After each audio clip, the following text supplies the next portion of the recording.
안녕하세요, 청취자 여러분. 저는 60대 중반의 아줌마입니다. 최근에 집을 이사하면서 정신없이 보내다가 정리도 거의 다 되고 한시름 숨을 덜어놓을 수 있게 되어 이렇게 컴퓨터 앞에 앉아 글을 한 자 적어봅니다. 몇 주 전까지만 해도 초조한 마음이 들어서 속이 시커멓게 타는 듯 했는데 시간이 조금 지나니까 글로 제 이야기를 남겨야겠다는 생각이 드네요. 제가 이 사연을 올리는 이유는 자랑을 하고 싶어서도 혹은 저의 슬픔을 알아달라는 것도 아닙니다. 저와 같은 일을 겪으실 분들이 꽤 많을 것으로 생각이 되어 다들 미리 조심하시고 또 법적으로 보호를 받으실 수 있었으면 하는 마음에 올려봅니다. 상상도 할 수 없는 이런 일들이 최근에 뉴스를 보면 자주 등장을 하더라고요. 참 세상에 이상한 사람들이 많은 것 같습니다. 딸 자식 가진 부모로서 모두에게 경각심을 주고 싶은 마음에 사연을 써내려가니 끝까지 들어주시고 현명하게 헤쳐나가실 수 있도록 기도하겠습니다. 그럼 지금부터 아직도 가슴이 벌렁벌렁거리는 제 이야기를 시작해 보도록 하겠습니다. 저는 결혼하기까지는 아주 순탄하게 모든 일을 헤쳐왔지만 딱 하나 자식을 낳는 일이 참으로 힘들었습니다. 저에겐 딸이 하나 있는데 정말 고생 끝에 낙이 온다는 말처럼 아주 힘들게 딸을 낳게 되었습니다. 결혼을 하고 얼마 지나지 않아서 아들을 평생 혼자의 몸으로 키워오신 시모가 저에게 아이 낳는 것을 엄청나게 강요하셨습니다. 처음에는 다른 집처럼 딸은 필요 없다, 아들을 낳아라. 혹시 임신해서 딸인 것 같으면 당장 지우고 아들을 가지려고 노력해라 하셨습니다. 그때만 해도 병원에서 암암리에 성별이 딸이면 낙태 시술을 해주기도 했기 때문에 시모는 저에게 이것저것을 강요하셨습니다. 임신해서 배 모양이 퍼지면 딸이고 동그랗게 나오면 아들이다. 과일이 당기면 딸이고 고기가 당기면 아들이다 하시면서 아들을 낳아야 한다고 하셨습니다. 시모의 말처럼 딸이라도 임신을 했더라면 참 좋았을 텐데 이상하게도 우리 부부에게 아이가 들어서질 않았습니다. 병원에 가서 각종 검사를 해보고 했지만 결과는 항상 이상이 없다 뿐이었습니다. 그런데도 아이가 들어서질 않았고 저는 시모에게 각종 치욕스러운 말을 매일같이 들어야만 했습니다. 평소 몸가짐이 어땠길래 아이가 생기지 않느냐, 젊었을 때 이 남자 저 남자 만나서 놀았던 거 아니냐, 너네 집안에 장애가 있는 건 아니냐 하는 소리들요. 물론 그럴 때마다 저희 남편이 시댁에 가서 화도 내고 집안을 뒤집어 엎기도 했지만 시모는 그것조차도 제 탓을 하셨습니다. 우리 아들이 원래 그런 애가 아닌데 너 만나고 저렇게 변했다. 효자였던 아들이 나에게 소리를 지른다는 건 너 만나기 전엔 상상도 할 수 없었던 일이었다 하시면서요. 이렇게 해도 치이고 저렇게 해도 치이고 제 결혼 초반의 생활은 정말 하루하루가 낭떠러지 같았습니다. 시모는 저에게 지네를 달인 물을 마시면 애가 잘 들어선다면서 보기에도 징그러운 그것들을 다려 억지로 먹이시기도 했습니다. 정말 장희빈이 사약을 받았을 때의 기분을 표현하면 딱 그때와 같을 거라 장담합니다. 시모는 말도 안 되는 미신을 믿어서 소변이 묻은 속옷을 아들 낳은 집 대문 앞에 파묻으라고 하질 않나. 부적을 태워서 나온 재를 배에 뿌리라고 하질 않나. 정말 그 곤욕스러운 짓을 매주 한 번씩 해야 했습니다. 이러다가는 스트레스를 받아서 단명하겠구나 싶을 정도였습니다. 오죽하면 우리 남편이 시모에게 엄마가 하도 스트레스를 주니까 애가 더 들어서지 않는 것 같다고 집에 찾아오지 말라고 엄포를 놓았죠. 시모가 딱 일주일 발길을 끊었을 때는 정말 이게 천국이구나 싶었는데 일주일이 지나서 임신했니? 안 했지? 거봐, 내가 안 간다고 생기는 게 아니잖아 하시더군요. 고작 일주일 만에 어떻게 임신 사실을 알겠습니까? 시모는 그냥 저를 괴롭힘으로써 스트레스를 푸셨던 것 같습니다. 그 일주일이 지나고 나서 또 매주 찾아오셔서 저에게 각종 미신들을 이행하라고 요구하셨습니다. 저는 스트레스성 만성 두통까지 겪게 되었고 남편에게 이민이라도 가고 싶다고 엉엉 울면서 매달렸습니다. 결국 그 당시에는 지금처럼 기술이 발달하지도 않았던 시험관 시술이라는 것을 하게 되었습니다. 지금처럼 체계가 잘 잡혀 있는 것도 아니었고 기술이 발달한 것도 아니어서 실패가 되는 경우가 허다했습니다. 하지만 그렇게라도 하지 않으면 시모의 등살을 버텨낼 자신이 없었기에 저는 뼈를 갈아내는 심정으로 시험관 시술에 참여하게 되었습니다. 처음 실패는 그럴 수 있다. 두 번째 실패는 다음이 있다 하면서 버텼지만 8차까지 이어진 실패에 저희 부부는 망연자실했죠. 둘 중 한 명에게라도 이상이 있었으면 그러려니 하고 넘어갈 텐데 둘 다 정상적인 몸을 가지고 있음에도 아이가 생기지 않으니 시모는 저에게 너네 집안의 업보 아니냐고 조상님 중에 매국노가 있었던 거 아니냐는 막말까지 하셨습니다. 저에게 굿을 해보라고 1,000,000원이면 한다더라 하면서 무당을 여러 소개해 주시기도 했었죠. 그 당시 물가로 1,000,000원이면 정말 어마어마한 돈이었거든요. 게다가 저는 그런 미신을 믿지도 않았고요. 8차 시험관을 실패했을 때 병원에서도 저에게 몸이 회복할 시간이 필요하니 조금 쉬었다가 하는 게 좋겠다고 했습니다. 계속된 실패로 시모는 언제라도 저를 쫓아낼 준비를 하고 계셨고 남편에게 밖에다가 씨를 뿌려오라고 대놓고 말씀하시기도 했죠. 새 장가를 들어도 괜찮겠다 하시며 제가 보는 앞에서 다른 여자들의 사진을 들고 나타나시기도 했습니다. 그때마다 저는 애를 가지지 못한 죄인이라 아무 말도 하지 못했습니다. 우리 남편이 담배를 뻑뻑 피워대며 시모에게 난리를 쳐주었기에 부부관계를 유지할 수 있었습니다. 남편은 시모가 그럴 때마다 항상 제 손을 꼭 잡고 나는 너밖에 없다. 너 말고 다른 여자랑 재혼할 생각도 없고 아이를 가질 생각도 없다며 제 편을 들어주었습니다.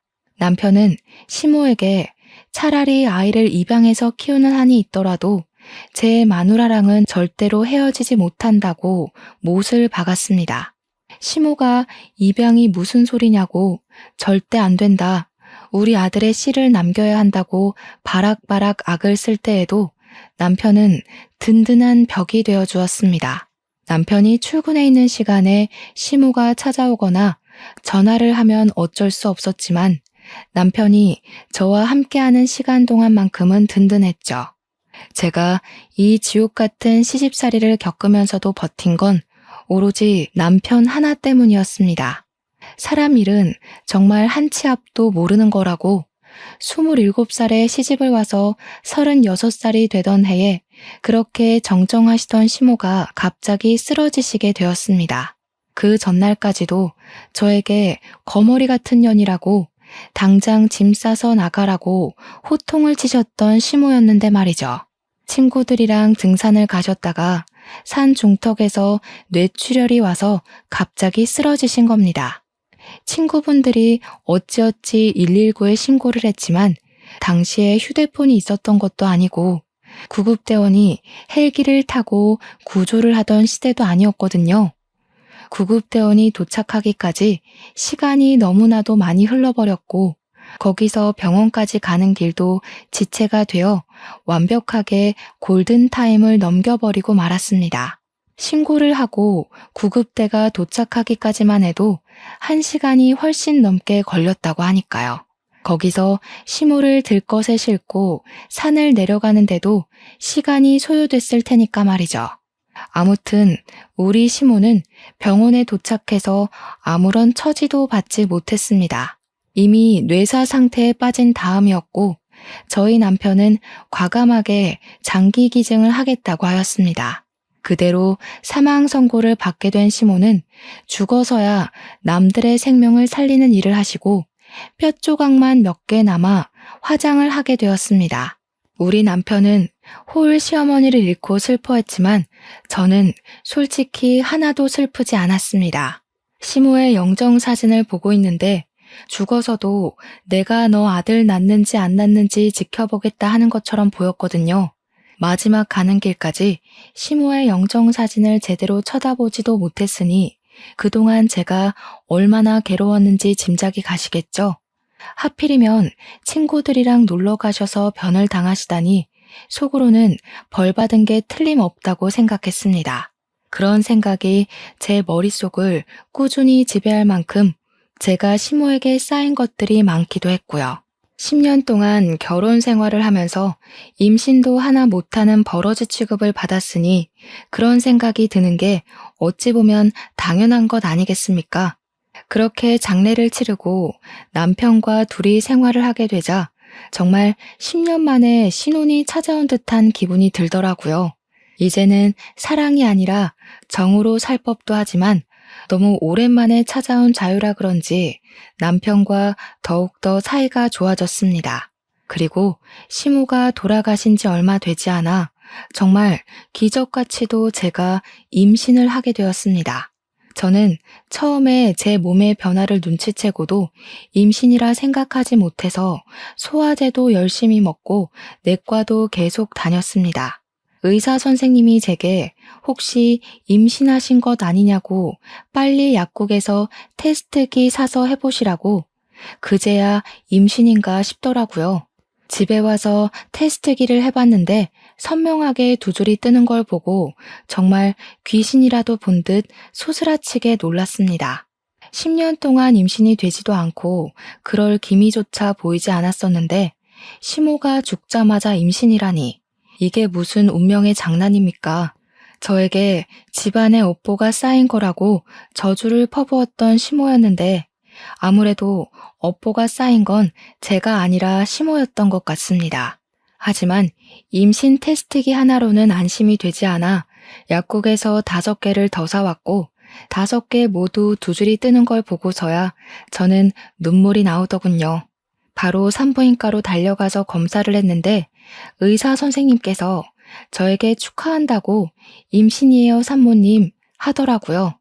산모님이라는 소리를 듣는데 정말 너무 감격스러워서 말더듬이처럼 어버버거리면서 곧 고맙습니다 했죠.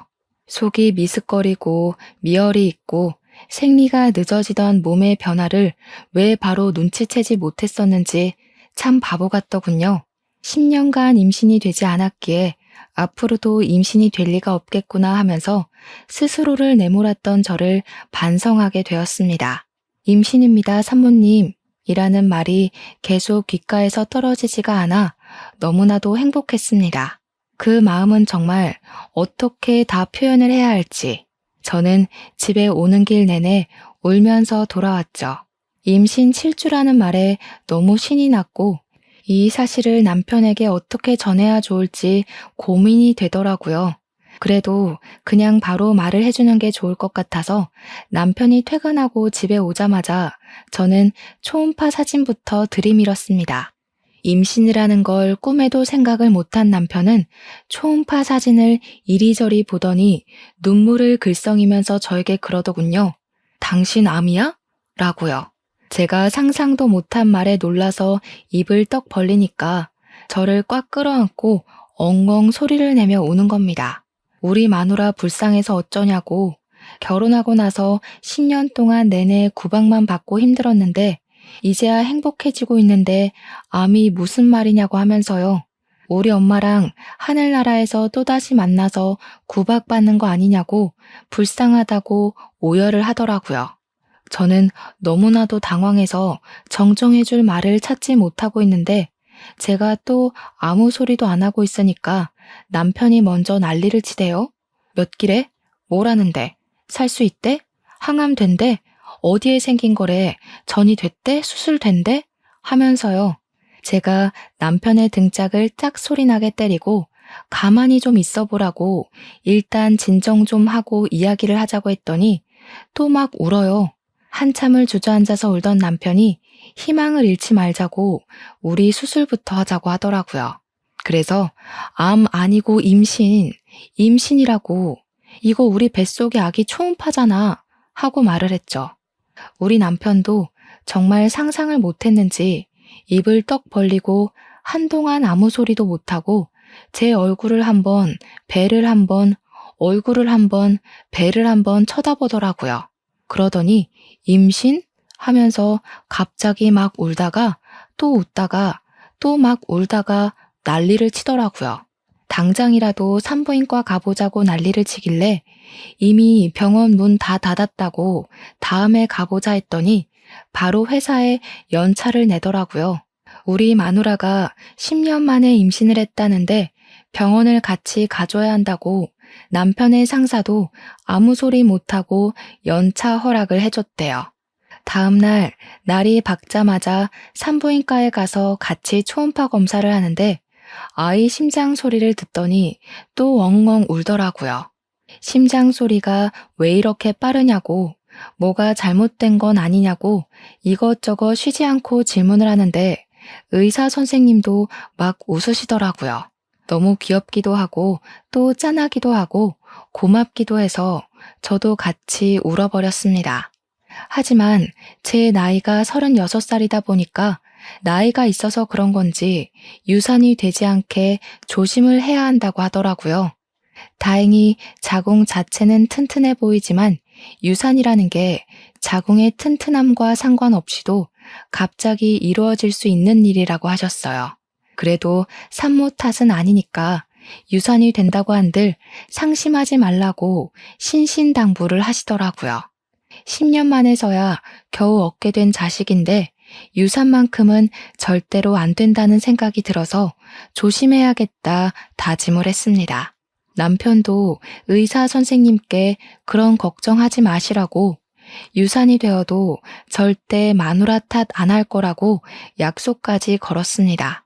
그리고 저에게 아무것도 하지 말고 집에서 숨만 쉬라고 하더라고요. 진료가 끝나고 약국에 가더니 산모에게 필요한 영양제 전부 다 주세요 하더니 영양제를 정말 다 털어오더라고요. 집에 돌아와서도 집안일에 절대 손대지 말라고 하더니 금이야 오기야 정말 저를 공주 대접을 해주었습니다. 무럭무럭 잘 자란 우리 아기는 모자라지도 더하지도 않게 딱 10달을 제 뱃속에 있다가 예정일이 3일 지나서 태어났습니다. 출산을 하던 그 순간에도 아픔보다는 우리 아이를 만난다는 기대감 때문인지 정말 하나도 아프지가 않았습니다. 그렇게 너무나도 예쁜 우리 공주님이 태어났고 남편과 저는 우리 공주님을 위해서 열심히 노력하기로 약속을 했습니다. 무슨 일이 생겨도 우리 공주 편을 들어주자고 부족함 없이 모자람 없이 키우자고 다짐을 했습니다. 우리 공주의 첫 뒤집기, 걸음마, 엄마 아빠 하고 부른 그날 첫 어린이집 입소부터 고등학교 졸업까지 정말 모든 순간을 함께 나눴습니다. 매일같이 사진을 한 장씩 찍었고 앨범이 수십 개가 나올 정도로 사진을 찍어 채웠습니다. 우리 딸이 수능을 보던 날 정말 만감이 교차하더라고요. 언제 이렇게 컸는지 이 시험이 끝나면 우리 딸이 성인이 되는구나 싶어서요. 그날 하루 종일을 기도하는데 마음이 먹먹하면서도 대견하더라고요. 제가 오죽하면 하늘에 있는 우리 시모한테까지 기도를 올렸다니까요. 모르는 문제가 나오면 답이라도 찍어달라고요. 우리 딸은 수능을 생각보다 잘 치렀고 원하던 대학과 원하던 유아교육과에 입학을 할 수 있게 되었습니다. 평소에 아이들을 보면 사족을 못 쓸 정도로 예뻐했었던 딸이었기에 딱 어울리는 과에 진학을 했구나 싶어서 대견했습니다. 학교 생활도 모자람 없이 최선을 다해서 했고 졸업을 하고 나서 열심히 준비를 한 덕분에 취직까지 일사천리로 할 수 있었습니다. 동네에서 멀지 않은 지역에 있는 어린이집에 출근을 하게 되었는데 처음에는 출근하는 게 너무 즐겁다던 딸의 반짝반짝함이 서서히 빛을 잃어가더라고요. 딱 봐도 풀죽도 못 얻어먹은 사람처럼 녹초가 되어서 집으로 돌아오는데 표정이 너무나도 좋지 않았습니다. 처음에는 그래, 사회생활하다 보면 이런 날도 저런 날도 있는 거지 하면서 넘겼는데 그게 한 달이 넘게 지속이 되더라고요. 저는 참지 못하고 딸에게 무슨 일이 있냐고 물어보았고 딸은 저에게 요즘 엄마들이 왜 이렇게 극성인지 모르겠다면서 신세한탄을 하더라고요. 이야기를 들어보니까 어린이집에서 놀다 보면 아이들끼리 싸우는 일도 있긴 하지만 혼자 놀다가 넘어져서 다치는 일도 많지 않겠습니까? 아무리 선생이 아이들을 돌본다고 해도 1대1로 케어를 할 수 있는 시스템도 아니고요. 반 아이 한 명이 안짱다리라서 잘 넘어지는 친구가 있는데 그 친구가 넘어져서 팔에 멍이 들었다고 하더라고요. 그래서 알림장에 팔에 멍이 들었다고 적어서 보냈더니 하원할 때 그 딸아이의 엄마가 와서는 우리 딸에게 난리를 쳤다고 하더라고요. 선생이 애를 제대로 안 보니까 멍이 들 정도로 다친 거 아니겠냐고 도대체 돌봄 시간에 뭘 하는 거냐고 따졌대요. 자기 애만 집중적으로 관리하고 지켜보라고 하면서 말이죠. 우리 딸이 다른 원아들도 있는데 어떻게 이 아이만 살펴볼 수 있겠냐고 하니까 선생 자질이 없는 년이 선생을 하고 있다면서 손가락질을 했다는 겁니다. 그뿐만이 아니었습니다. 정말 별별 일이 다 있었다고 이야기를 하는데 그 아이 엄마가 극성 중에서도 아주 진상인 엄마였던 것이었죠. 하루는 기저귀를 제대로 갈지 않아서 자기 아이 엉덩이에 발진이 생겼다고 치료비를 내놓으라고 했다는 겁니다. 근데 어린이집에서 기저귀를 갈 때 같은 시간에 모든 원아들을 한 번에 갈아준대요. 1시간에 한 번씩이요. 그리고 그 아이는 등원을 할 때부터 발진이 올라온 상태라서 파우더를 발라줬었다고 우리 딸이 이야기를 했나 봐요. 어머니께서 밤새 기저귀를 제때 안 갈아줘서 발진이 생긴 것 같다고 솔직하게 말을 하니까 갑자기 파우더를 왜 바르냐고 했다는 겁니다. 우리 아이 엉덩이에 모공이 막히면 책임질 거냐고 그 치료 비용까지 다 물어내라고 난리를 쳤대요. 자기 아이가 다쳤을 때는 어린이집에 찾아와서 년년거리면서 삿대질을 하고 자기 아이가 다른 친구를 핥히었을 땐 애들끼리 그럴 수 있는 거 아니냐면서 어물쩍 넘어가고 저희 딸이 그 아이 엄마한테 다른 친구 부모한테 사과라도 하셔야 하지 않겠냐 하니까 뭘 이런 걸로 사과를 하라고 하냐면서 따지더래요.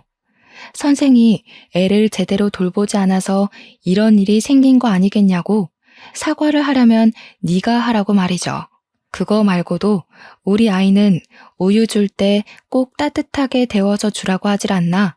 딸기가 간식으로 나오면 딸기는 잘 안 먹으니까 메론으로 주라고 하질 않나. 급식에 미역국이 나오는 날에는 국 먹다가 미역이 목에 걸리면 어떻게 할 거냐고 따지고 그랬대요.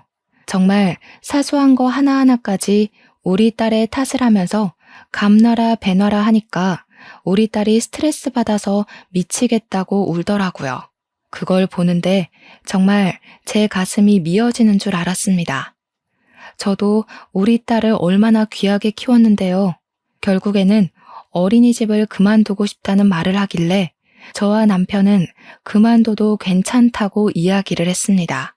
일한 지 고작 8개월밖에 안 돼서 이렇게나 스트레스를 받고 있는데 도대체 평생 동안 어떻게 일을 한단 말입니까?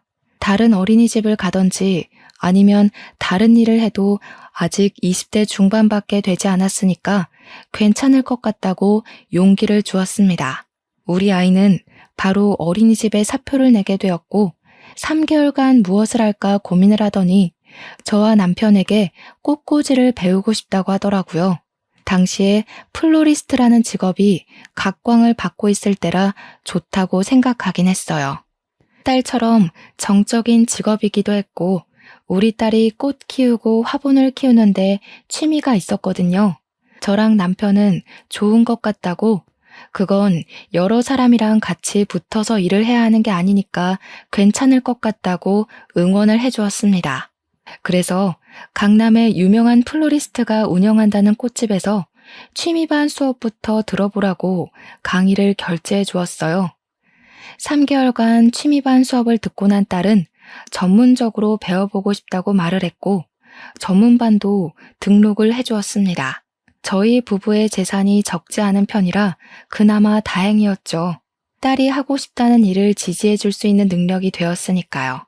그렇게 1년을 열심히 공부한 덕에 우리 딸은 꽃집에 취직을 했고 3년간 가게 운영하는 걸 지켜보고는 자기 가게를 차려보고 싶다고 말을 했습니다. 모아둔 월급도 있고 가게도 대출을 받아서 해보겠다고 하길래 저희 부부는 그러지 말고 새 출발하는 기념으로 가게를 차려주겠다고 했어요. 우리 딸 나이 30에 꽃가게 주인이 되었고 운영이 잘 되면 나중에 원데이 클래스도 해보고 싶다고 아주 포부에 가득 차 있었습니다. 꽃집을 운영하면서 우리 딸은 점점 화사해졌습니다. 혼자 일을 하니까 스트레스 받을 일도 거의 없었으니까요. 그렇게 1년이라는 시간이 지나고 31살이 된 딸이 남자친구를 만나는 걸 한 번도 본 적이 없어서 저희 부부는 슬쩍 선자리라도 한번 주선을 해볼까 하고 생각을 했습니다. 딸에게 넌짓이 운을 떼니까 이미 만나고 있는 사람이 있다고 말을 하더라고요. 그래서 한번 소개해 줄 수 있냐고 물어보니 고개를 끄덕였습니다. 식당에서 만나기로 약속을 잡고 예약까지 다 마친 채로 그날이 왔고 룸에서 기다리고 있는데 딸이랑 딸 남자친구가 들어오더라고요.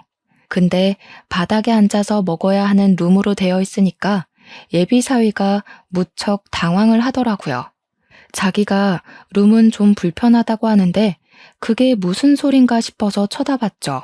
그러니 직원에게 의자에 앉는 자리는 없냐고 하더라고요. 어디가 아파서 그러냐 하니까 혈액순환이 잘 안 돼서 바닥에 앉으면 다리가 저리다고 하는 겁니다. 아니 고작 그런 이유로 굳이 자리를 바꿔달라고 요구를 하는데 좀 그렇더라고요. 솔직한 말로는 별로 마음에 들지 않았습니다. 보통 같으면 불편해도 그냥 앉지 않습니까? 이유도 가짱게 혈액순환이 뭡니까? 집에서는 어떻게 생활을 하는지 참 궁금하더라고요. 음식이 다 차려져 있는데도 박박 우기니 결국 자리를 바꿔 앉게 되었습니다. 그런데 참 무더운 한여름 날씨였는데 말입니다. 아무리 식당에 에어컨이 빵빵하다고 해도 되게 긴 바지를 입었더라고요. 다리가 짧은 건지 기장 수선을 안 한 건지 딱 봐도 기장이 길어 보여서 2단 정도 수선해주고 싶은 그런 바지 말입니다. 물론 여름에도 청바지나 정장바지를 길게 입긴 하지만 그런 게 아니라 신발을 다 덮고 있으니 이상하더라고요.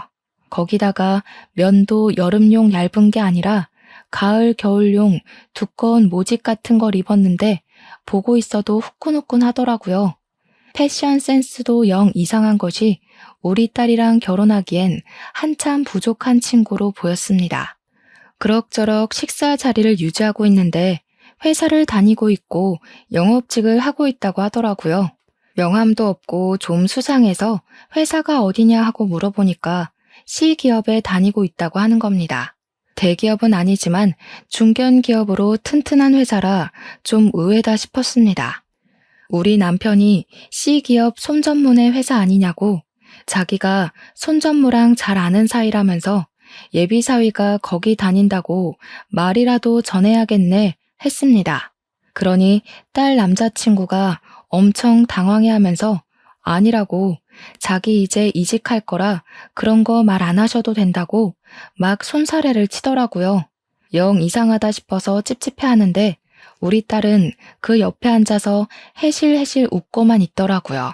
식사가 끝나자마자 그만 일어납시다 하고 계산을 하려고 하는데 활용점정으로 계산대 앞에 있던 웬 조폭 같은 남자가 예비 사위를 보고 아는 체를 하는 겁니다.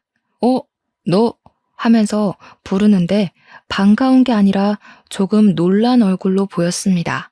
진짜 엄청난 거구에 얼굴이 험상궂게 생긴 것이 누가 봐도 조폭으로 보이는 사람이었습니다.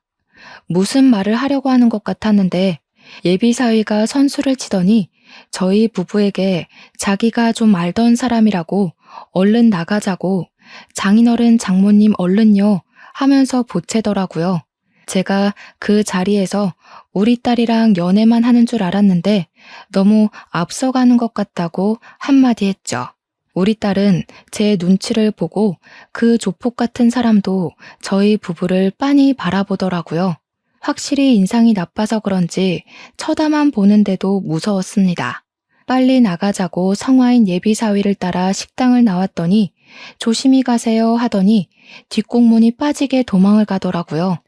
집에 오는 길에 딸에게 저 남자가 아무래도 좀 수상해 보인다고 이야기를 했습니다. 회사를 다닌다는 것도 거짓말 아니냐고, 어떻게 영업직 직원이 명함 한 장 없을 수 있냐고, 너는 수상한 거 못 느끼겠니? 했죠. 그러니까 딸이 저한테 너무하다고, 어떻게 사람이 하는 말을 하나도 믿어주지 않을 수 있냐고 투정을 부리더라고요. 자기가 회사 앞에 찾아가서 만난 적도 있으니까 C기업에 다닌다는 말은 거짓말이 아닐 거라고 두둔을 하더라고요. 솔직히 그 건물에서 일하는 청소부일 수도 있는 거고 배달을 간 택배원일 수도 있는 거잖아요. 의심이 한번 생기니까 계속 꼬리에 꼬리를 물고 이어지더라고요. 택배기사나 청소부를 비할 의도가 있는 건 아니지만 굳이 직업을 숨기고 영업직이라고 하는 것도 이상하니까요. 거기다가 그 조폭 같은 남자의 얼굴이 자꾸 떠오르면서 영 찜찜하더라고요. 딸에게 그 남자랑 아는 사이인 것 같은데 이상하지 않냐고, 평소에 뭔가 이상한 기운 같은 거 없었냐고 하니까 딸이 정색을 하더라고요. 그 사람 진짜 착하고 순수한 사람이라고, 절대로 나쁜 짓 할 사람 아니라고 올곧게 믿어주더라고요. 우리 딸이 연애하는 걸 본 적이 없어서 아마 첫사랑이라 더욱 애틋한가 보다 하는 생각이 들었습니다. 저는 딸에게 신신당부를 했죠. 만나는 것 가지고 잔소리를 할 생각은 없지만 피임을 잘했으면 좋겠다고요. 덜컥 임신이라도 하면 큰일 나는 수가 있다고 경고를 했습니다. 그러자 우리 딸 얼굴이 새빨갛게 달아올라서는 엄마, 무슨 그런 소리를 아무렇지도 않게 하냐고 하더라고요. 그러면서 예비사위가 결혼 전까지는 자기를 지켜주겠다고 했다고, 그런 일 자체가 없다고 하더라고요. 아직 진도도 뽀뽀밖에 안 해봤다고, 제가 순수한 사람이라고 그랬죠? 하면서 말갛게 웃는데 제 복장은 터지는 줄 알았죠. 우리 남편이 헛기침을 하더니 그거 하나는 마음에 든다고 또 편을 들어주더라고요. 그 뒤로 인사 한번 했다고 자주 얼굴을 비치기 시작하더라고요. 딸 가게에 걸핏하면 나타나서 딸을 보고 가는데 그럴수록 제 의심은 깊어졌죠. 딸 가게랑 C기업이랑 거리가 꽤 멀었는데 일주일에 두세 번씩 오는 게 영 수상하지 않겠습니까? 회사에 있을 시간 아니냐고 물어보면 매번 외근 나온 김에 들린 거라고 하는데 무슨 영업직 직원이 지역 따라 움직이는 것도 아니고 말이죠. 매번 딸 가게 근처에서 미팅이 있는 건 아니지 않겠습니까? 하지만 증거가 없으니까 저도 꾹 참고 넘어갔죠. 그날은 딸 퇴근 시간에 맞춰서 같이 집에 가려고 꽃집에 갔는데 예비사회도 함께 왔더라고요. 딸이 잘 됐다고 집에 같이 가서 밥을 먹자고 하는데 제가 안 된다고 차마 말을 할 수가 없어서 같이 가자 했습니다. 제 차에 태워서 우리 집으로 가는데 예비사위가 애가 자꾸 안절부절 가만히 있질 못하더라고요. 정신사납게 왜 그러나 싶어서 무슨 일 있냐고 하니까 자기가 갑자기 배가 너무 아프대요. 집에 거의 다 도착했으니까 조금만 참아보라고 이야기를 했는데 큰 길에 접어들고 지하철역이 보이니까 갑자기 차 문을 벌컥 열고는 저 여기서 내릴게요 하고 뛰어내리는 겁니다. 저랑 딸 모두 기겁을 했죠. 아무리 잠시 신호에 걸려서 정차를 했다고 하지만 도로 한복판에서 이게 뭐 하는 짓인지 제가 놀래서 쟤 미친 거 아니냐고 하니까 딸이 급하게 화장실이 가고 싶었나 보지 배가 아프다는데 어떡해 하면서 편을 들더라고요. 우리 딸도 진짜 큰일이다 싶었습니다. 그 뒤에도 꾸준히 만나길래 남편이 사이가 될지도 모르겠는데 좀 친해져 보는 게 좋겠다고 하더니 같이 테니스를 치러 가자고 했다더군요. 근데 글쎄 테니스가 아무래도 몸을 쓰는 운동이다 보니 복장을 가볍게 입잖아요. 또 어디서 말도 안 되는 긴 바지를 주워 입고 나타난 거죠. 바지 밑단이 길어도 너무 길어서 운동하는 내내 바지 밟고 넘어지지를 않나. 아무튼 우리 남편이 헛웃음을 지었다고 하더라고요. 긴 바지에 두꺼운 긴 양말까지 꽁꽁 싸매 신고 와서는 운동을 하는데 그게 잘 되겠습니까? 땀만 뻘뻘 흘렸대요. 남편이 운동이 끝난 뒤에 남자라면 같이 사우나도 가보고 해야 하지 않겠냐고 사우나에 가자고 했대요. 그러니까 자기는 밖에서 못 씻는다고 사람들 많은 목욕탕 가면 부끄러워서 싫다고 하더라는 겁니다. 땀 냄새가 진하게 나는데도 굳이 집에 가서 씻겠다고 가버렸대요. 저한테 남편이 와서는 조용하게 그놈 엄청 작아서 부끄러운가 본데? 하더라고요. 이야기를 듣는데 어찌나 기가 막히던지 하나하나 마음에 드는 구석이 없었습니다. 예비사위가 제 차에서 그렇게 뛰어내리고 남편이랑 테니스를 다녀온 이후에 뭐 이렇다 할 연락이 없더라고요. 남편 편에 전해서라도 그날 그렇게 뛰어내린 것에 대한 변명이 있을 줄 알았는데 아예 모르쇠로 일관하는 건지 그렇게 또 시간이 지난 어느 날 심상치 않은 기류가 흐르기 시작했습니다. 우리 딸이 이상하게 출퇴근을 할 때마다 불안한 기색을 보이더라고요. 무슨 일이 있구나 싶어서 딸에게 물어보니까 요즘 밖에서 누가 기웃기웃하는 것 같다는 느낌이 든다는 거예요. 착각인 줄 알았는데 시선도 느껴지고 누군가 뒤쫓아오는 소리도 들었다고 하면서 불안해 죽겠다고 하더라고요. 그래서 제가 며칠간 같이 출퇴근을 했는데 딸이 제가 사라지고 나면 또 누군가가 지켜보는 듯한 시선이 느껴진다고 자기가 예민한 건지 뭔지 모르겠다고 하더라고요. 하나밖에 없는 딸 신변에 문제가 생기면 큰일이니 가게 근처에 CCTV를 여러 개 달아두었습니다. 딸이 CCTV가 생기니까 안심하고 출퇴근을 했는데 며칠 뒤에 저에게 당장 가게로 와줄 수 있냐고 연락이 왔습니다. 놀래서 남편이랑 같이 가게에 갔는데 예전에 식당에서 만났던 그 조폭 같은 사람 기억나냐고 딸이 상기가 되어서 묻더라고요. 그래서 기억난다. 예비사위랑 뭐 아는 사이 같았던 그 사람 말이지 하니까 그 남자가 계속 가게 근처를 서성인다는 겁니다. CCTV를 보여주는데 기억이 확 나더라고요. 며칠 분의 CCTV를 전부 돌려봤는데 곳곳에서 그 사람이 딸 가게 근처를 배회하는 것이 고스란히 찍혀 있더라고요. 제가 딸에게 그랬습니다. 그놈 이상한 놈 같다고 하지 않았냐고 결국에는 이 사달이 나는 거라고 당장 헤어지라고 했죠. 근데 우리 남편이 그러더라고요. 요즘 데이트 폭력이다 뭐다 말 많은데 바로 헤어지면 어떤 보복이 올지 모르는 거 아니냐고요. 우리 딸은 막 벌벌 떨기 시작했죠. 혼자서 운영하는 가게이다 보니 무섭죠, 당연히. 그 뒤로 저랑 남편이 계속 번갈아 가면서 딸이랑 출퇴근도 같이 하고 최대한 가게에 있으려고 노력을 했습니다. 가게 근처에서 서성이는 그 남자를 찾아서 헤매기도 했고요. 예비사위는 여전히 가게를 찾아왔고 그럴 때마다 제가 탐탁치 않은 눈빛을 보내고 있었습니다. 그러던 어느 날 남편이랑 저랑 딸을 먼저 출근시키고 일이 있어서 조금 늦게 딸 가게에 갔는데 그 남자가 가게 앞에 딱 서 있더라고요.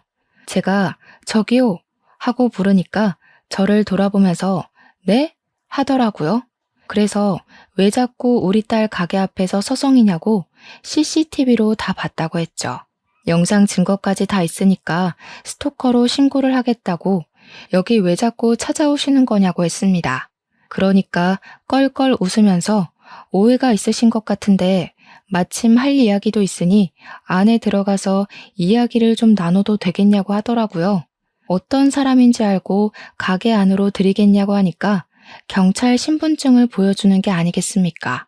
제가 놀래서 조폭 아니었어요? 하니까 오히려 그 형사분이 당황하시더라고요. 그런 거 절대 아니라고 인상 때문에 오해를 받긴 한다고 하시면서요. 딸 가게에 같이 들어가니 딸이랑 남편이 놀래더라고요. 그래서 이분 조폭 아니고 형사실에 할 말이 있으시다네? 했죠. 그러더니 우리 딸에게 물어보시더라고요. 혹시 최민성 씨와 교제하시는 여자분 맞습니까? 그러자 우리 딸이 네네 맞아요 하면서 고개를 끄덕였죠. 그때만 해도 남편과 저는 영문을 몰라서 가만히 있었습니다. 이런 일이 생길 줄은 꿈에도 모르고요. 제가 이 말을 해야 할지 말아야 할지 참 많이 고민했습니다. 그 새끼가 어떤 놈인지 알려드리는 게 맞는 것 같아서요. 혹시 그놈 전자발찌 차고 다니는 거 알고 계십니까? 그 말에 저와 남편은 물론이고 우리 딸까지 아무 말도 못하고 형사분의 얼굴만 바라보았습니다. 도저히 믿어지지가 않는 말이었죠. 발목 보신 적 없으시죠? 전자발찌 차고 있습니다.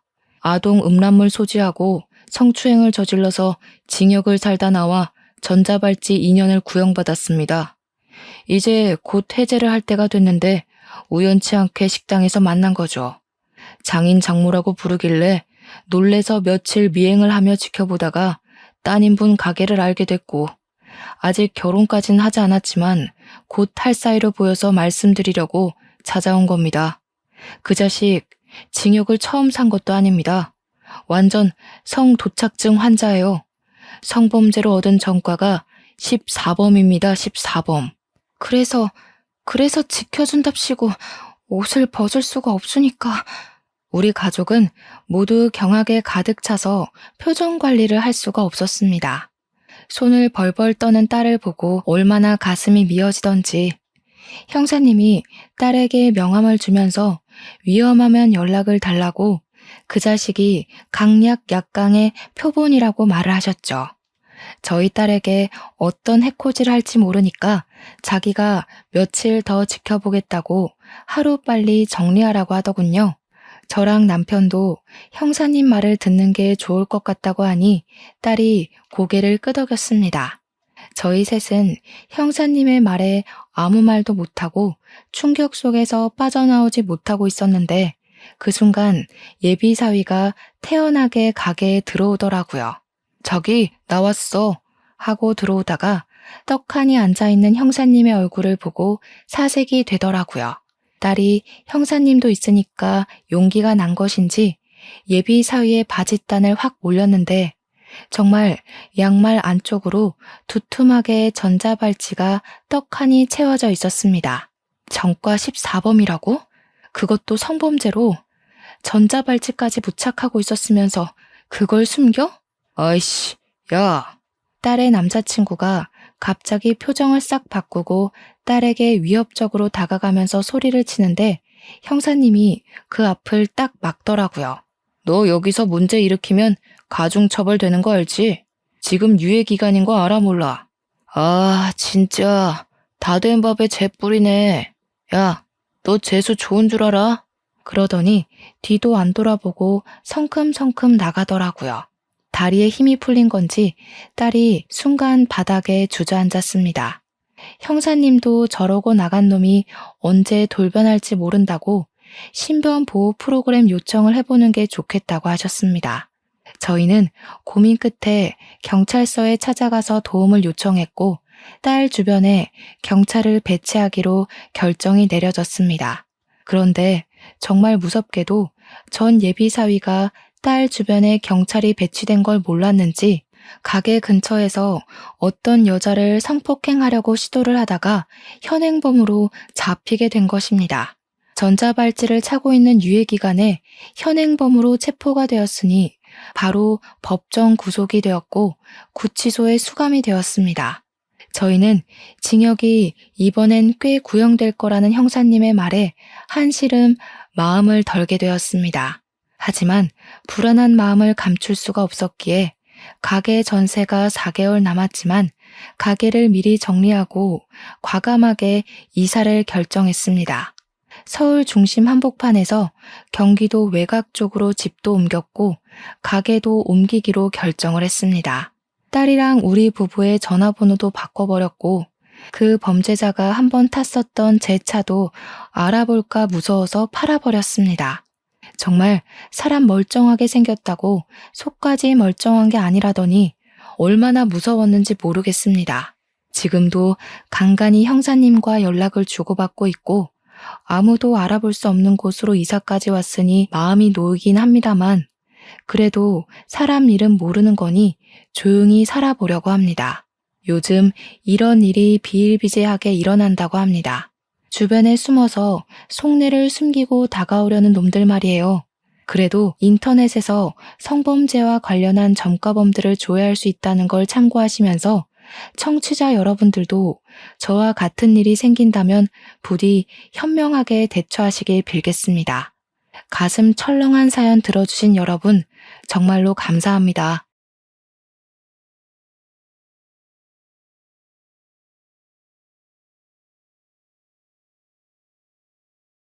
안녕하세요, 여러분. 저는 40대 후반이 된 여자입니다. 사실 저는 아주 어린 시절이 기억이 나지 않아요.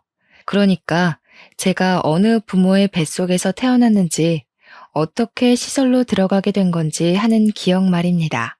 지금은 40대 후반에 접어들어 기억력이 많이 퇴화되어 기억이 더욱 안 날 수도 있지만 어린 시절에도 저의 친부모에 대한 기억은 전혀 없었던 것 같습니다. 저는 고아원에서 자랐고 사람이 무섭고 두려운 또 사람에게서 벗어나고 싶은 사람입니다. 제가 왜 이렇게 사람을 혐오하게 되었는지는 제 이야기가 끝이 나면 모두들 아시게 될 것이라 생각합니다. 저는 어릴 때 포대기에 쌓여 고아원 문 앞에 버려졌다고 했습니다. 제 기억은 아니고 저를 키워주신 고아원 원장님의 말씀이 그러했습니다. 출생신고조차 되어 있지 않은 핏덩이였다고 하셨습니다. 이름도 없고 생년월일만 짤막하게 적힌 종이와 함께 추운 날 버려진 저는 고아원 원장님께서 직접 출생신고를 해주신 몇 안 되는 아이 중 하나였습니다. 참 매정한 부모 아닙니까? 젖먹이 아이에게 초유는 먹여봤을지 도대체 어떤 사정이 있었기에 저를 그렇게 버리고 떠난 것인지 이해를 할 수 없었습니다. 고아원에서 자라는 동안 저는 사랑을 듬뿍 차지하는 아이도 아니었습니다. 항상 눈치를 보기 바빴고 주눅 들어 있었습니다. 우는 것밖에 할 수 없는 그 어린 아기 때도 이상하게 잘 울지 않았다고 고아원 원장님께서 말씀해 주셨습니다. 제가 성인이 된 이후에 부모의 흔적을 찾아보고 싶어서 고아원을 다시 방문했을 때에 해주신 이야기였습니다. 저는 부모의 흔적을 전혀 찾을 수 없었고 지금까지도 제 친부모가 누구인지 어디서 뭘 하며 살고 있는지도 알 수가 없었습니다. 평생을 고아원에서 살 줄 알았던 저에게 기회가 찾아오게 된 것은 제가 4살 생일을 치르고 며칠 뒤였습니다. 그날따라 유난히 제가 원하는 비싼 케이크에 꽃가루까지 선물을 받았던 터라 매일이 오늘만 같았으면 좋겠다 하는 생각을 한 날이었습니다. 원장 선생님께서는 돌봐야 하는 아이들이 많았기에 비싸고 맛있는 케이크보다는 늘 싸고 큰 케이크를 사주셨거든요. 그날은 이상하게 제가 늘 먹고 싶어 했던 초콜릿이 가득 올라간 케이크를 사주셨고 다른 애들에 비해 가장 큰 조각을 저에게 주셨던 날이었습니다. 생일이었으니까 이제 잘 해주시려나 보다 하고 생각했던 것도 잠시 저는 며칠 뒤 미국으로 입양을 가게 되었습니다. 먼 나라로 떠나야 하는 4살 배기 아이에게는 새 가족을 만난다는 설렘보다 두려움이 훨씬 컸습니다. 저의 양부모님은 미국에서 터전을 잡고 살고 계시는 재미교포 2세였는데 아이가 생기지 않아 결국 입양을 결정하셨던 것이었습니다. 그래도 한민족 핏줄을 입양하고 싶다는 바람에 한국까지 와서 입양 절차를 밟고 저를 데려가셨던 것이었습니다. 저는 미국에서 천천히 적응을 하며 양부모님을 정말 제 부모처럼 생각하고 의지하면서 하루하루를 버텨나갔습니다. 하지만 항상 행복은 저를 비껴나가는 듯 했습니다. 양부모님이 저를 입양한 지 12년 만에 임신을 하시게 된 것이었습니다. 절대로 아이가 생길 일 없다고 장담을 했던 두 부부에게 친핏줄이 생기니 얼마나 끔찍하게 아끼셨을까요? 제 나이 16살에 생긴 동생은 너무나도 작고 예뻤고 저는 진심으로 제 친동생처럼 생각했기에 한 번이라도 더 보고 싶어 안달이 난 상태였습니다. 하지만 저희 양부모님은 저를 믿지 못하셨고 제가 아이를 해칠까봐 늘 두려워하셨습니다. 너는 내 자식이나 다름없다. 우리가 핏줄로 이어지진 않았지만 너는 평생 내 자식이다 하셨던 양부모님은 한순간에 돌변하셨습니다. 아이가 생긴 그날부터 저는 그저 검은 머리 짐승일 뿐 그 이상도 이하도 아니었죠. 저에게 그런 소리까지 하셨습니다. 우리가 널 거둔 건 우리의 장례를 치러줄 사람이 필요했던 것뿐이라고요. 어떻게 피가 섞이지 않았는데 우리가 한 가족일 수 있냐고 저를 핍박하고 내치셨습니다. 동생이 태어난 뒤 저는 양부모에게 다시 예쁨을 받았으면 좋겠다는 마음에 지극정성으로 제 동생을 돌봤습니다. 하지만 저에게 돌아온 말은 비수뿐이었습니다. 우리 애를 해치려고 다가간 건 아니냐면서 저를 밀어내셨거든요. 저는 이 모든 나날이 꿈같이 느껴졌고 한순간에 돌변해버린 부모님의 마음을 이해할 수가 없어 매일매일 너무나도 아팠습니다. 결국 제가 18살이 되던 해에 양부모는 저에게 아주 조금의 돈이 들어있는 통장을 던지면서 이야기를 하셨습니다. 도무지 불안해서 같이 살 수가 없을 것 같다면서 저에게 이제 한국으로 돌아가라고 파양을 결정하겠다는 이야기를 하셨습니다. 저는 그날 양부모의 다리에 매달려 얼마나 울었는지 모르겠습니다. 성인도 아니고 18살 된 저에게 집을 나가라고 하셨으니까요.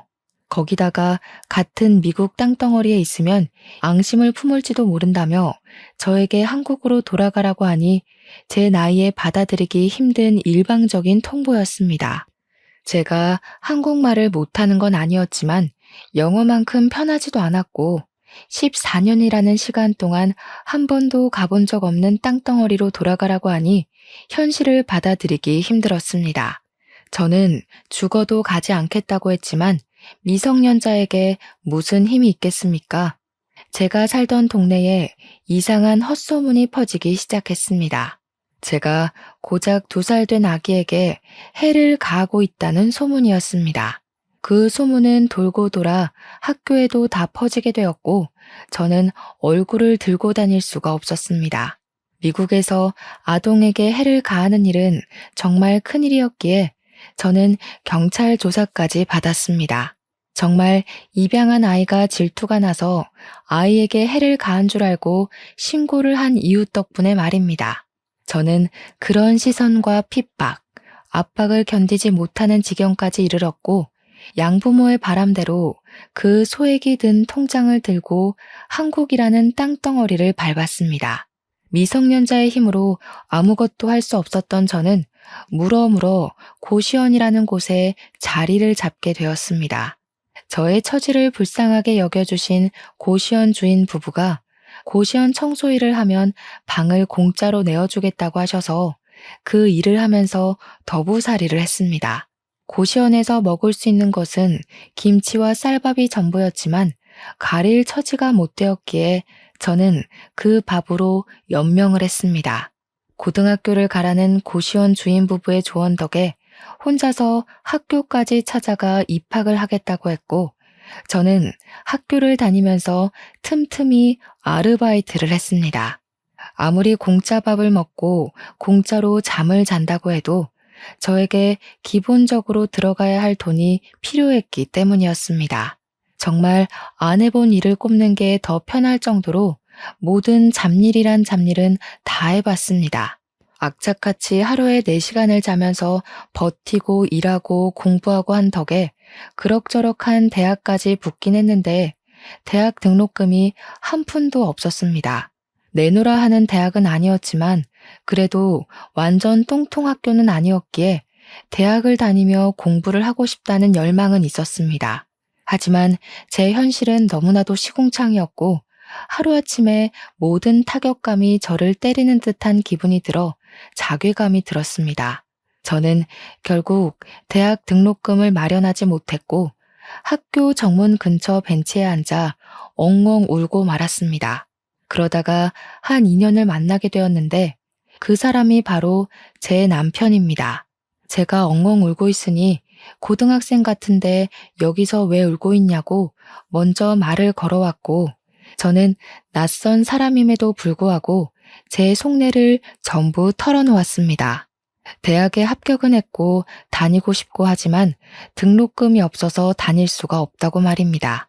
제 사정을 딱하게 여긴 건지 남편은 어디론가 전화를 걸어서 장학금에 대해 이것저것 물어보더니 저에게 환하게 웃으면서 방법이 있는 것 같다고 했습니다. 알고 보니 남편이 전화를 하던 사람은 시부였고 시부는 장학재단에서 일을 하고 있었던 것이었습니다. 시부에게 저를 소개해 주었고 저는 덕분에 추천서를 받아 장학금을 받고 학교에 다닐 수 있게 되었습니다. 장학재단의 특성상 전액 장학금은 나오는 게 아니라 남은 금액을 재선에서 해결해야 했습니다. 위기를 기회로 라는 말처럼 저는 한 학기 휴학계를 내고는 나머지 등록금을 벌기 위해서 6개월 동안 미친 듯이 일을 하기 시작했습니다. 학교에서 학비의 반을 생활비로 지원받을 수 있다는 말에 6개월간 번 돈을 아껴서 생활비를 쓰고 등록금을 모아 2학기부터 학교 생활을 시작했습니다. 어린 나이에도 본인의 앞가림을 잘한다고 시부는 저를 참 예쁘게 봐주셨고 남들에게 자랑도 아낌없이 하셨습니다. 우리 장학재단에 새로 후원을 받게 된 여학생이 파양당한 상처를 딛고 씩씩하게 잘 살고 있다면서 좋은 자리가 있으면 아낌없이 추천을 해달라고도 하셨습니다. 저의 대학 생활은 참으로 순탄했습니다. 학교가 좋은 편은 아니라서 과외 아르바이트를 하며 돈을 벌 수는 없었지만 학원에서 채점 선생님을 하며 생활비를 벌었습니다. 단시간 일을 하고도 꽤 쏠쏠한 돈을 만질 수 있었고 나중에는 학원에서 매달 실시하는 시험 문제를 출제하는 일을 도우며 꽤 괜찮은 돈을 벌었습니다. 거기다가 가끔 시부와 남편이 저를 위해 밥을 사주기도 했고 학교 생활에 필요한 물품을 조달해 주시기도 했습니다.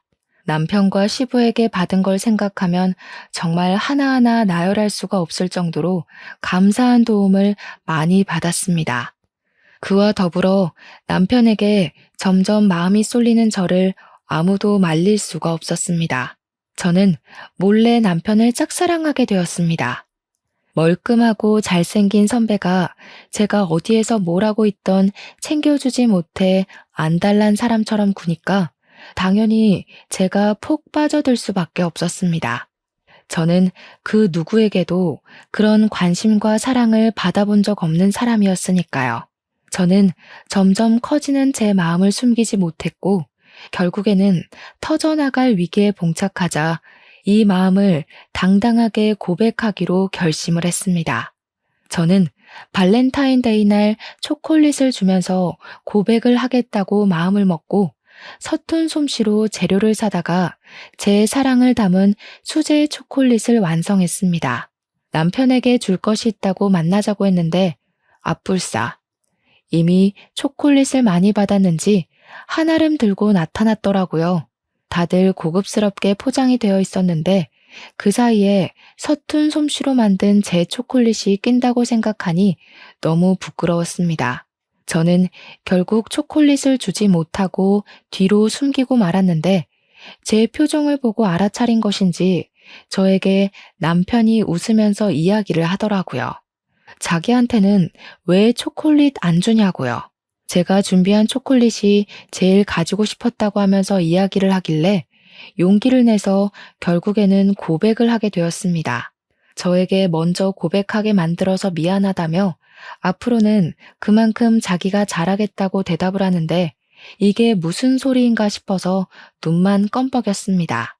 저에게 남편이 자기도 같은 마음이라면서 앞으로는 연인으로 잘 지내보자고 이야기를 하길래 그제야 이게 꿈이 아니구나 싶었죠. 저희는 그렇게 CC가 되었고 남들이 부러워할 만큼 닭살 돋은 연애를 시작했습니다. 남편이 군대를 다녀온 덕분에 저랑 같이 손잡고 졸업까지 함께 했습니다. 같이 학사모를 쓰고 사진을 찍는데 눈물이 다 나오더라고요. 우리의 대학 생활 정말로 고생했다고 앞으로도 잘 지내보자고 했습니다. 저랑 남편은 대학을 졸업한 이후 취업 준비도 서로 돕고 서로의 포트폴리오와 자기소개서를 검토해주며 사이좋게 지냈습니다. 그 결과 남편은 은행에 취직을 하고 저는 중소기업에 취직을 할 수 있게 되었습니다. 주말에 데이트를 하면서 여느 직장인과 다름없는 일주일을 보내고 둘이 만나 서로의 애정을 확인하고 충전하고 그렇게 지내고 있었습니다. 그러던 어느 날 남편과 데이트를 하고 있는데 어떤 여자가 남편의 이름을 부르는 게 아니겠습니까? 제가 놀래서 남편을 보고 누구냐고 물어보았습니다. 우리 남편이 대학 다닐 때도 인기가 꽤 좋았었기에 회사 동료들 중에서도 인기가 많은 편에 속할 거라 생각을 했었거든요. 아무래도 은행에는 여자 직원들도 꽤 많았기 때문에 은근히 저는 남편이 바람이라도 필까봐 티는 못 냈지만 전전긍긍하고 있었거든요. 친근하게 남편의 이름을 부르는 정도의 사이라는 거니까 저는 알게 모르게 질투심이 확 올라왔습니다. 남편은 난감해하면서 저에게 우리 누나야 하고 말을 하더라고요. 저는 황당해서 인사를 했고 누나분은 저에게 여자친구냐고 물어보더니 마침 잘 됐다면서 커피를 한잔 하자고 하시더라고요. 거절하기도 애매한 상황에 남자친구를 쳐다보니까 마침 시간도 남는데 커피나 한잔 하자고 하면서 카페에 들어가는데 조금 불편하더라고요. 그래도 뭐 어쩌겠나요? 거기서 제가 불편하다고 해봐야 서로 얼굴 붉히는 일만 일어날 것 같아서 알겠다고 하고 카페에 들어갔습니다. 커피가 나오지도 않았는데 저한테 이것저것 질문을 하는데 저도 밉보이고 싶은 마음은 없었기에 성심성의껏 대답을 해드렸습니다. 집은 어디에 있냐? 학교는 어디를 나왔냐? 회사는 어디를 다니고 있냐? 몇 살이냐? 둘이 얼마나 만났냐? 부모님은 뭐 하시냐? 진짜 저에게 물어보고 싶었던 것이 꽤 많았는지 쉴 새 없이 질문을 하시는데 저도 대답을 하다가 입이 다 마를 지경이더라고요. 하나하나 성의 있게 대답을 하다가 부모님이 안 계시다고 이야기를 하니 저를 안쓰럽게 바라보시면서 두 분 다 돌아가신 거야? 하고 물어보시더라고요. 아니에요. 저는 어릴 때 고아원에서 자랐고요. 미국으로 입양을 갔다가 피치 못할 사정으로 인해서 한국으로 돌아오게 되었어요. 그 뒤로는 지금까지 쭉 혼자 지내고 있고요. 피치 못할 사정이면 뭐 파양? 아니, 입양까지 잘 가놓고 파양을 당할 정도면 무슨 짓을 하고 다녔길래? 소위 말하는 일진 그런 거였나? 미국 애들은 마약도 하고 뭐 상가 같은 것도 털고 그런다던데. 그런 짓 해서 파양당한 거야 설마? 저에게는 파양이라는 단어 자체도 조금 상처인 부분이었거든요. 그런데 아무렇지 않게 들쑤시는 저런 말이 너무나도 견디기 힘들었습니다. 제가 표정이 점점 굳고 어떤 대꾸를 해야 할지 몰라서 조용히 입을 다물었더니 신우가 혀를 끌끌 차더라고요. 진짜 마약이라도 한 거 아니냐면서 팔뚝 좀 보자 하는데 기분이 너무 나쁘더라고요. 남편을 쳐다보니 남편도 이건 아니다 싶었는지 지 누나를 막 말리더라고요. 그게 무슨 소리냐고 허튼 소리 하지 말라고요. 그 자리에서 제가 무슨 말을 더 할 수 있겠습니까? 조용히 커피만 마셨죠. 그러니 신우가 저에게 기분 나빴냐고 물어보시면서 또 자기 할 말만 하대요. 기분 나쁘게 듣지 말고 그냥 인성에 문제 있으면 우리 동생이랑 만나는 거 내가 못 만나게 해야 될 것 같아서 물어본 것뿐이야. 누나, 그만 좀 해. 애 표정 굳은 거 안 보여? 왜 그래 진짜? 왜? 내가 못할 말한 것도 아니고 나도 사실은 입양하거든? 우리 동생이 태어나기 전에 입양을 오게 됐어. 이 집도 자기 친핏줄. 그것도 아들이 생겼는데도 나를 얼마나 예뻐했는지 몰라. 그러니 파양도 안 시키고 지금까지 같이 살고 있는 거 아니겠어? 파양이라는 게 절차도 복잡하고 쉽지 않잖아. 그러니까 당연히 내가 오해하고 문제가 있었을 거라 생각할 수밖에 없지 않겠어? 그것도 같은 대한민국 땅덩어리도 아니고 미국에서 파양을 당했다는데 궁금할 수도 있지. 되게 예민하게 구네. 저는 기분이 너무 나빠서 꼭 울음이 터질 것만 같았고 그 자리에서 아무렇지 않은 척하는 게 버거웠습니다. 결국 고개를 푹 숙이고 최대한 흘려들이려고 하고 있으니 남편이 벌떡 일어나서 제 손을 잡더라고요. 영화 볼 시간이 다 됐다면서 예매하지도 않은 영화를 보러 가자고 저를 끌고 나오는데 신우가 입을 삐죽 내밀더라고요. 이렇게 우연하게 만난 것도 인연인데 같이 밥이라도 먹어야 하는 거 아니냐면서 영화 예매를 취소하라고요. 남편이 뭘 그렇게 누나 마음대로 하려고 하냐고 우리도 일정이 있으니까 오늘은 이만 헤어지자고 하는데 기분이 참 그랬습니다. 남편이 오늘은 이라고 말한 게 꼭 다음에 다시 만나자고 약속을 잡는 것 같아서 말입니다. 남편은 저에게 헌신적인 사람이고 다정한 사람이지만 남편의 가족들은 저를 밀어내려고 할 것 같아서 환영하지 못한 마음에 기분이 우울해졌습니다. 하지만 그것은 아주 빙산의 일각이었습니다. 그 뒤로 남편이 주말에 저를 만나면 고민이 가득한 얼굴로 앉아있기도 했고 가끔은 휴대폰을 보면서 작게 욕도 하고 짜증도 내고 하는 겁니다. 한 번은 데이트 중간에 신우에게서 전화가 걸려왔고 남편이 처음에 짜증을 막 내더니 나중에는 화를 내면서 누나 그만 좀 하라고 하고 전화를 끊더라고요. 저는 직감적으로 나랑 헤어지라고 한 게 틀림없구나 하는 생각을 하게 되었고 너무나도 사랑하는 남편을 보내주어야 하는 건가 싶어서 마음을 졸였습니다. 그때는 결혼의 결자도 이야기가 나오지 않았을 때라 저는 더욱더 불안한 마음을 가지게 되었습니다. 남편이 계속 휴대폰만 보면 성질을 내길래 한 번은 몰래 훔쳐보았는데 글쎄 신우가 남편에게 제가 너무나도 마음에 안 든다고 수시로 연락을 해왔더라고요. 가난한 것도 그렇고 내세울 것 없는 것도 그렇고 중소기업에 다니고 있다는 것도 너무나도 흠이라고 했습니다. 물론 대부분의 내용은 파양당한 이유를 알아봐라.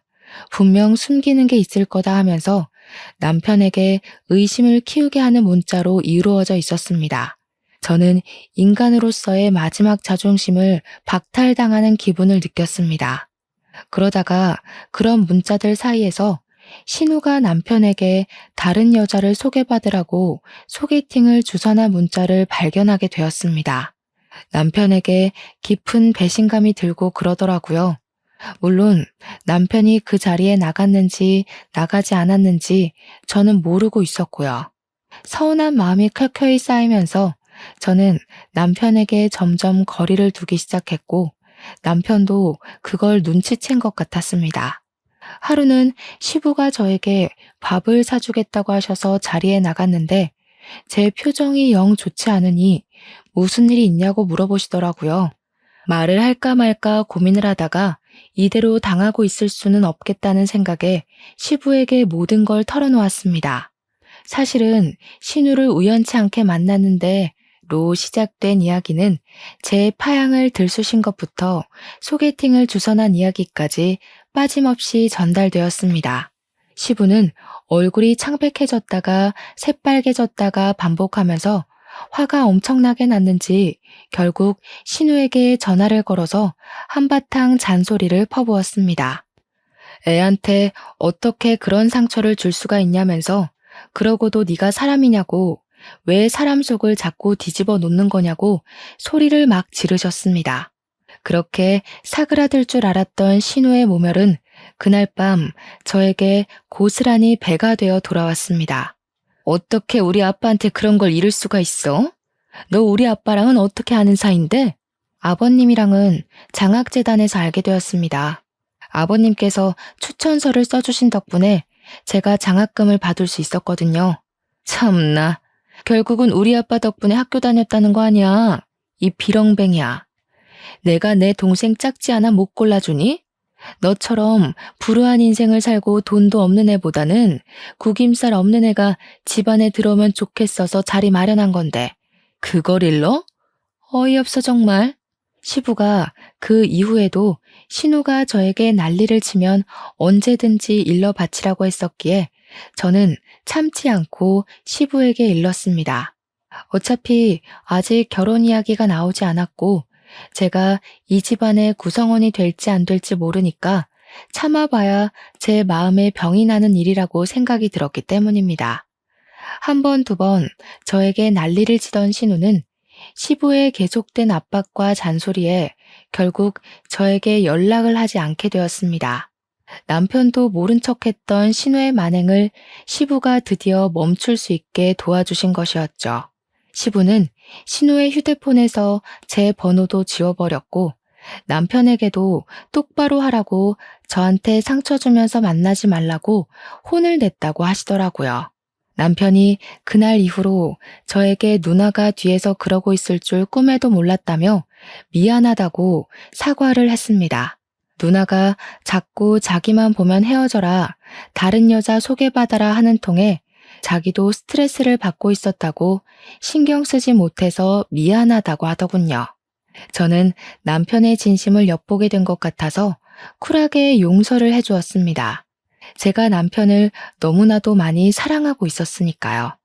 결국 저희는 22살에 연애를 시작해서 7년간의 연애를 거친 뒤 29살에 결혼을 하게 되었습니다.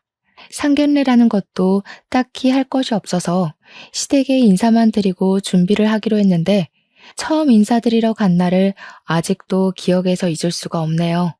시댁에 방문해 첫 발을 내딛는데 약 2m 정도 떨어진 거리에서 팔짱을 끼고 신우랑 시모가 저를 바라보고 있었거든요.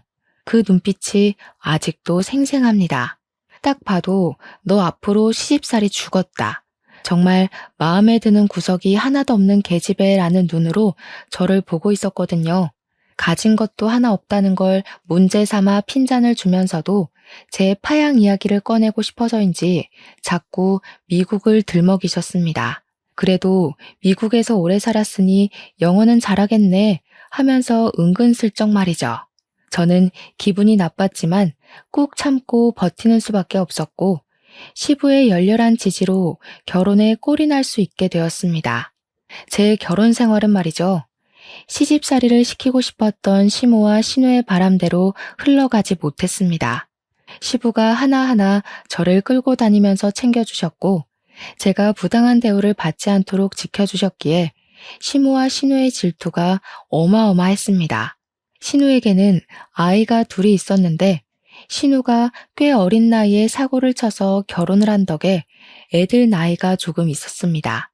시조카가 초등학생이었는데 항상 신우 혼자서 애를 데리고 다니는 것이 궁금해서 심해부는 뭘 하냐고 물어보니 이혼했다고 하더라고요. 이혼해서 애를 둘 키우는 거나 나름 존경스럽긴 하네 한 것도 잠시 틈만 나면 저에게 애를 맡기고 주말에 놀러 가는 게 아니겠습니까? 영어를 가르치라면서 주말이면 우리 집에 애를 두고 나가고 지는 술을 처먹으러 가고 여행을 가고 하는 겁니다. 남편도 처음에는 신우한테 너무한 거 아니냐고 우리 집이 무슨 보육원인 줄 아냐고 당장 애 데려가라고 난리를 쳤습니다. 하지만 이게 계속 반복이 되고 신우는 뻔뻔하게 나오고 나중에는 싸우기도 지친 건지 저한테 그냥 조카들 좀 보라고 하더라고요. 은행에서 승진 문제를 두고 골치가 아픈데 집에서까지 스트레스 받고 싶지 않다고 저한테 제가 굽히면 편할 일이라고 하더라고요. 연애 때랑은 너무나도 달라진 모습에 저는 숨이 턱턱 막히는 것 같은 기분이 들었습니다.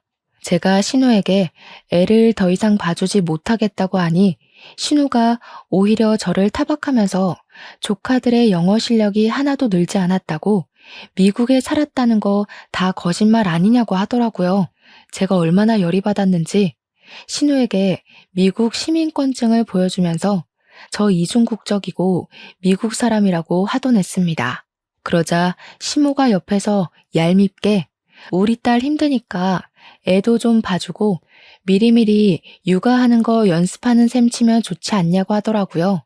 애들이 이미 초등학생인데 이게 어떻게 육아 연습이 되겠습니까? 제가 애가 있는 것도 아니고 임신을 한 것도 아닌데 말이죠. 애들은 주말마다 찾아와서 날뛰고 다니지. 남편은 집에 있으면 머리 아프다고 자꾸 밖으로 나돌지.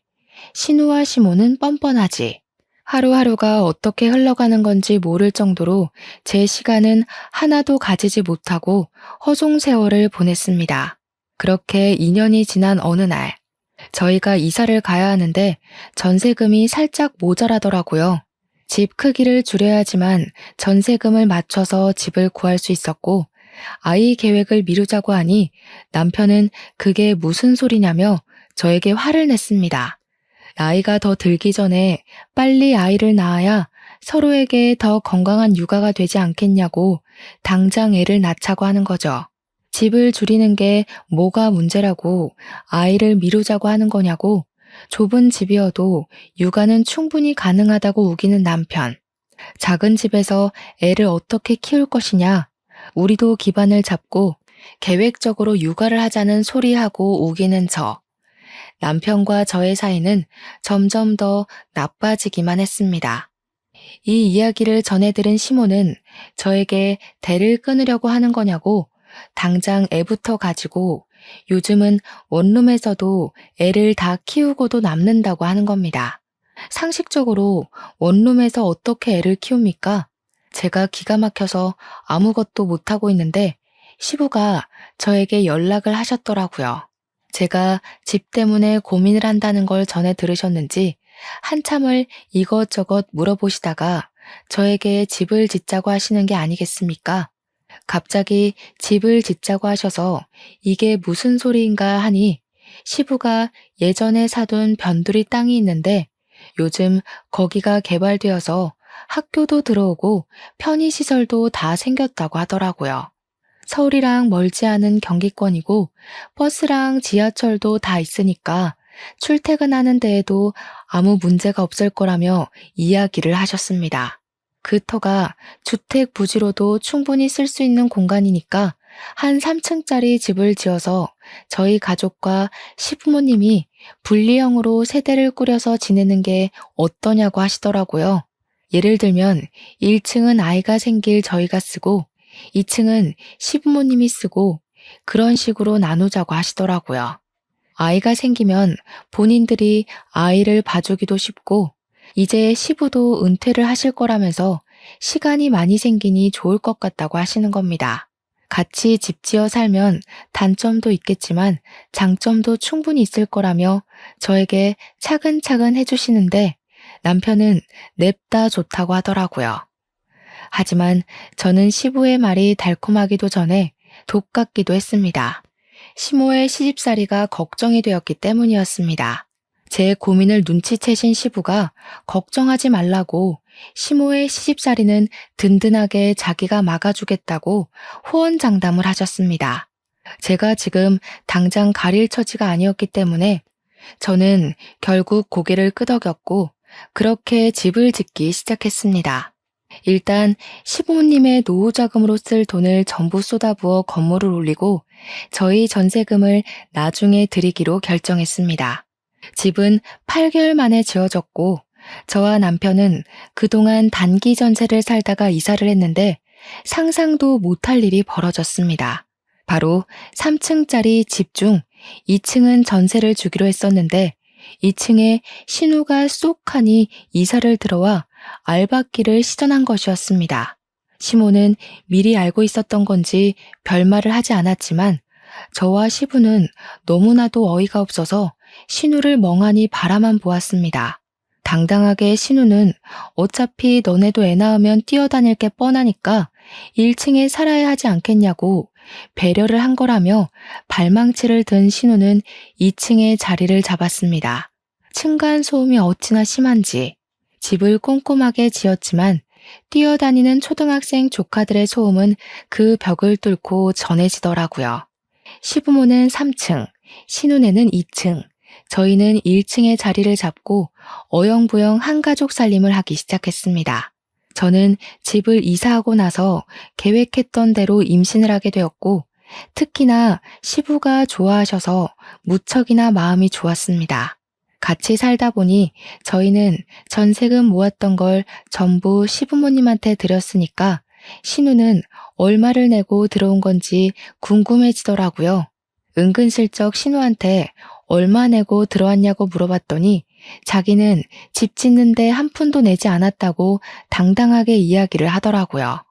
저한테 우리 엄마 아빠 집인데 뭐 어떠냐고 하길래 저희는 집은 있다고 이야기를 하니 지금 돈 가지고 유세 떠냐고 어이없다고 하더라고요. 당연히 어이가 없죠. 시부모님이 나중에 돌아가시고 나면 이 집을 어떻게 처분할 건지도 생각을 해봐야 했으니까요. 가끔 시부모 집에서 밥을 먹을 때마다 그걸 가지고 신우가 꼬투리를 잡더라고요. 너네는 이 집 지을 때 돈 냈다고 지분 있다고 올케가 그러더라. 우리 엄마 아빠 죽으면 나 쫓겨나겠네. 서러워서 어쩌나? 일부러 저를 곤란하게 만들으려고 그런 소리를 하는 것이었습니다. 그럴 때마다 시모는 저한테 왜 속 시끄럽게 돈돈거리냐고, 우리가 빨리 죽었으면 좋겠기에 하는 말이냐고 핀잔을 주었습니다. 남편은 저에게 욕심 부리지 말고 여기서 평생 살 거니까 그냥 좋은 게 좋은 거다 하고 고개 숙이고 살라고 했습니다. 하지만 시부만큼은 그런 사람들 사이에서 제 편이 되어주셨습니다. 우리 며느리가 맞는 말 했지 뭐. 너는 나중에 우리 죽고 나면 쫓겨나도 할 말 없어. 돈 한 푼도 안 냈잖아. 아니 아빠, 어떻게 딸한테 그런 소리를 할 수가 있어? 지금 나 입양하라고 구박 주는 거야? 어머 얘가, 우리가 언제 너 입양하라고 차별을 했니? 뭘 했니? 못하는 말이 없어 아주. 그리고 며느라가, 너도 그렇다 참. 왜 그런 소리를 해서 애 속을 뒤집어 놓니? 그러니 우리 딸이 입양하니 뭐니 저런 소리를 하지. 저런 생각 자체를 하지 않게 가족 간에 분란 만들지 말고 네 자리나 잘 지키렴. 저는 그 자리에서 남편이 제 편을 들어줄 거라 생각했지만 남편도 시모의 말에 동의를 하면서 가족 간의 분란을 만들지 말라고 한 소리를 하더라고요. 저는 다른 것보다 남편이 제 편을 들어주지 않는 것이 서운해서 눈물을 뚝뚝 흘리면서 집으로 내려와 버렸습니다.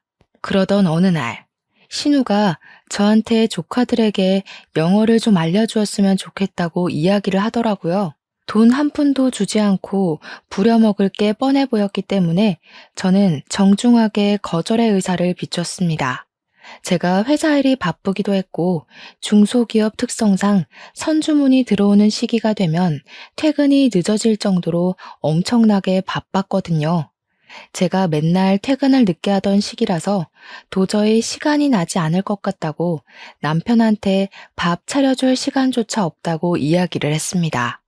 물론 조카를 맡고 싶지 않았던 마음이 컸지만 시간이 없는 건 사실이었습니다. 그러자 신우가 하는 말이 저녁 시간에 8시든 9시든 1시간만 애들한테 과외를 해주면 매일 저녁밥을 본인이 차려서 가져다 주겠다고 이야기를 하는 겁니다.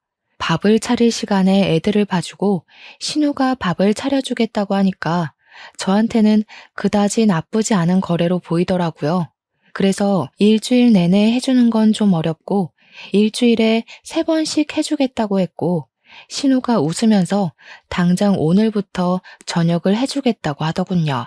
조카들 영어 과외를 1시간 정도 해주고 신우가 저희 집으로 각자 먹을 밥을 트레이에 담아서 가져다 주는 생활을 하게 되었습니다. 신우가 그렇게 착한 사람이 아님을 분명 알고 있는데도 밥도 개개인 그릇에 딱딱 식당처럼 내주고 설거지도 본인이 하겠다면서 그릇을 들고 가더라고요. 솔직히 저는 너무나도 편했고 남편도 신우가 해주는 밥이라서 그런지 반찬 투정 한 번 없이 밥을 잘 먹더라고요. 그런데 그런 생활이 지속된 지 한 3주쯤 흘렀을까요? 어느 날 갑자기 밥맛이 조금 이상하게 느껴지는 게 아니겠습니까? 제가 임신 중이었기 때문에 입덧이 뒤늦게 시작이 된 건가 싶어서 몇 술깔 먹지 않고 자리를 정리하고 일어났습니다. 그러니 남편이 저한테 왜 그러냐고, 왜 이렇게 못 먹냐고 물어봐서 그냥 임신해서 그런 건지 속이 영 좋지 않고 입맛이 없어서 그런다고 이야기를 했습니다. 신우한테는 고생해서 차려준 밥이니 밥맛이 이상하다는 소리는 딱히 하지 않았습니다. 그런데 그 뒤로도 계속 밥에서 이상한 냄새가 나서 도저히 먹을 수가 없는 게 아니겠습니까? 제가 계속해서 밥을 먹지 않고 버리니 남편이 왜 그러냐고 하더라고요. 지금 우리 누나가 정성스럽게 차려준 밥인데 안 먹고 버리는 거야? 아니, 당신 밥은 괜찮아? 이상하게 밥에서 냄새가 나고 역해서 먹질 못하겠어. 그러니 남편이 저에게 그래? 하면서 자기 밥이랑 바꿔 먹자고 하더라고요. 그래서 남편 밥을 먹어보니까 이상한 냄새도 안 나고 맛도 멀쩡한 게 아니겠습니까? 남편한테 내 밥에서 냄새 나고 맛도 이상하지 않냐고 물어보니까 남편이 전혀 모르겠다면서 괜히 유난 떠는 거 아니냐고 우리 누나가 그렇게 싫으냐고 하더라고요. 저한테 너 그거 병이야. 시자 들어가면 다 싫어하는 이상한 병. 이러면서 호통을 치는데 임산부한테 그게 할 말인지 서럽더군요. 제가 진짜 이상한 맛이 나서 그런다고 제 말 좀 믿어달라고 했더니 앞으로는 밥을 바꿔 먹자고 그러더라고요. 자기는 맛만 좋고 똑같다면서요. 그런데 문제는 여기서부터 시작이 되었습니다. 남편이 출근을 하는데 자꾸 눈이 침침하다고 하는 겁니다. 안과를 가보라고 하니까 노안인가? 하면서 대수롭지 않게 생각을 하더라고요. 아직 30대 중반인데 벌써 노안이 오겠냐고 대충 넘겼는데 그날 오후에 시부가 친구를 만나러 밖에 나갔다가 사고를 당했다는 연락을 받게 되었습니다. 병원에 놀라서 찾아가니 시부가 온몸에 붕대를 감고 있는데 의사 말로는 정말 기적적으로 살아난 거라고 하더라고요. 교통사고였는데 시부가 앞에 차를 보지 못하고 그냥 들이받은 것 같다고 하면서 과실도 100% 시부의 잘못이라는 겁니다. 무려 중앙선을 넘어서 마주오던 차량과 정면으로 부딪힌 것이었습니다. 시모는 엉엉 울고 있고 시부는 의식이 돌아와서 드문드문 말을 하셨는데 자꾸 눈이 잘 안 보인다고 침침하다고 하시더라고요. 남편도 눈이 침침하다고 했었다는 게 떠오르면서 괜히 이상한 기분이 들었습니다. 뭔가 놓치고 있는 기분이 들었거든요. 시무랑 신우가 저에게 잠시 병실을 좀 지키고 있으라고 하길래 제가 오늘 돌볼 테니 집에 가서 쉬시라고 말을 전했습니다. 제가 병실을 지키고 있는 사이 남편이 퇴근해서 오더니 본인도 진료 예약을 좀 잡는 게 좋겠다고 하면서 저에게 그냥 집으로 가라고 하더라고요. 임산부가 병실을 지켜봐야 뭘 하겠냐고. 다음 날이 때마침 주말이니 본인이 지키고 있겠다고 하더라고요.